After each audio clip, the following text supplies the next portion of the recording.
নমস্কার বন্ধুরা, আজকে আমি চলে এসেছি মিঠু কিচেনে। আজকে আমি করব চিকেন রান্না। তা চিকেন রান্নাটা আমি কিভাবে করি সেটাই আপনাদের সাথে শেয়ার করব।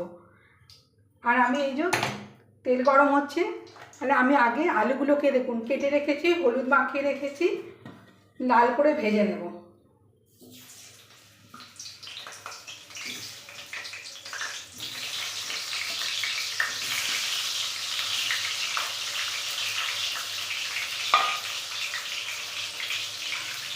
আমার আলুগুলো ভাজা হয়ে গেছে লাল লাল করে। এবার আমি আলুগুলোকে তুলে নিচ্ছি।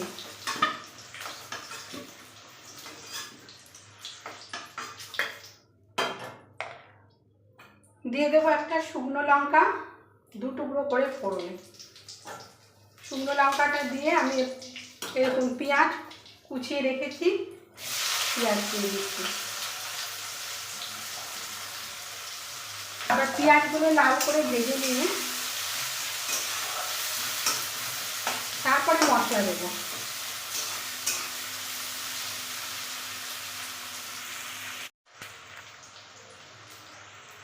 দেখুন আমার পেঁয়াজগুলো লাল করে ভাজা হয়ে গেছে। এবার আমি এই যে মিক্সিতে মশলা করে রেখেছি আদা, পেঁয়াজ, রসুন আর কাঁচা লঙ্কা, এটা আমি দিয়ে দিচ্ছি।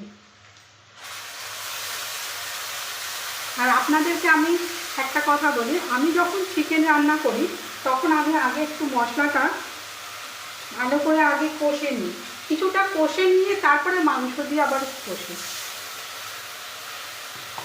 যে যেরকমভাবে রান্না করে আমি এইভাবেই রান্না করি। আর এখানে আছে লঙ্কা, হলুদ, জিরে গুঁড়ো।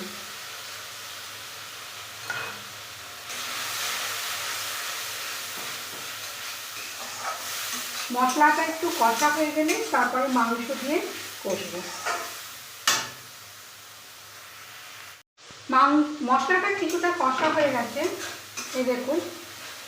এবার আমি মাংসটা দিয়ে দেবো। আর আমি মাংসের মধ্যে লঙ্কা, কাঁচা লঙ্কা, তারপরে হচ্ছে পেঁয়াজ, রসুন, আদা আর একটু তেল, নুন দিয়ে ম্যারিনেট করে রেখে দিয়েছি।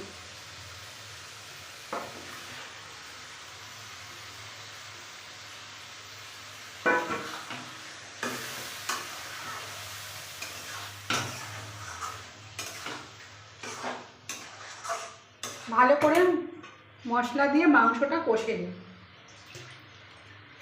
এর গায়ে যে একটুখানি মশলা লেগে আছে সেই জলটা দিয়ে দিলাম। আর যেহেতু আমি ম্যারিনেটের সময় একটুখানি নুন দিয়েছি, সেই জন্য এখন আর বেশি নুন দিলাম না, অল্প পরিমাণে নুন দিচ্ছি।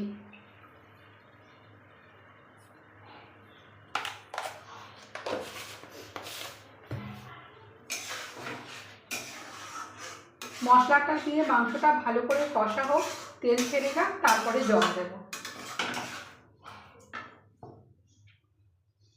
দেখুন আমার চিকেনটা কষা হয়ে গেছে, এই যে তেলও ছেড়ে দিয়েছে। এরপর আমি একটু আলু দিয়ে সামান্য একটু নেড়ে ছেড়ে তারপরে জল দিয়ে দেবো। এই দেখুন মশলা কষা হয়ে গেছে। এবার আমি আলুটা আগে থেকে ভেজে রেখেছি, আপনাদেরকে দেখিয়েছি। আলুগুলো দিয়ে কষিয়ে নিই, নেড়ে ছেড়ে তারপরে জল দিয়ে দেবো।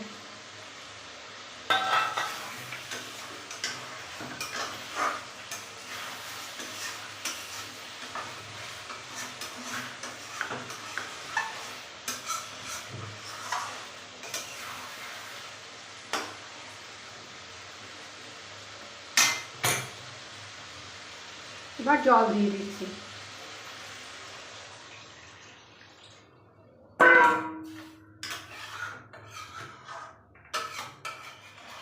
আমার আজকে রেসিপিতে চিকেন রান্না তো হচ্ছেই, ভাত হয়ে গেছে, পালং শাকের মানে বড়ি, আলু, শিম দিয়ে একটা ঘন্ট করেছি, আর টমেটো, খেজুর, আমসত্ত্ব দিয়ে একটা চাটনি করেছি।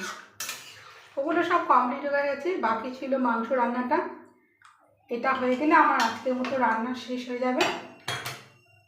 এখন চাপা দিয়ে দিচ্ছি, তারপরে হয়ে গেলে আপনাদেরকে দেখাবো কীরকম দেখতে হয়েছে।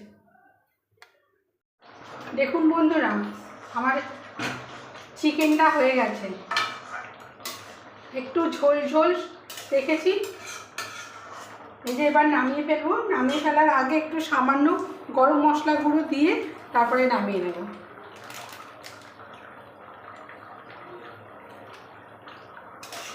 বাটিতে নামিয়ে তারপরে আপনাদেরকে দেখাচ্ছি কীরকম দেখতে লাগছে।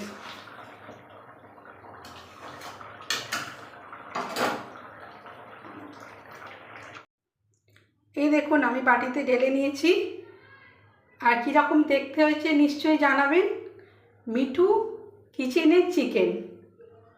আর আমার এই যে চ্যানেলটা শেয়ার করবেন, লাইক করবেন, সাবস্ক্রাইব করে দেবেন। আর কেমন লাগলো সেটা অবশ্যই জানাবেন কমেন্টের মাধ্যমে, তাহলে আমি আরও রান্না করতে উৎসাহ পাবো। তাহলে আজকের মতো রাখি, আবার পরে কোনো একটা রেসিপি নিয়ে আপনাদের সামনে আসবো।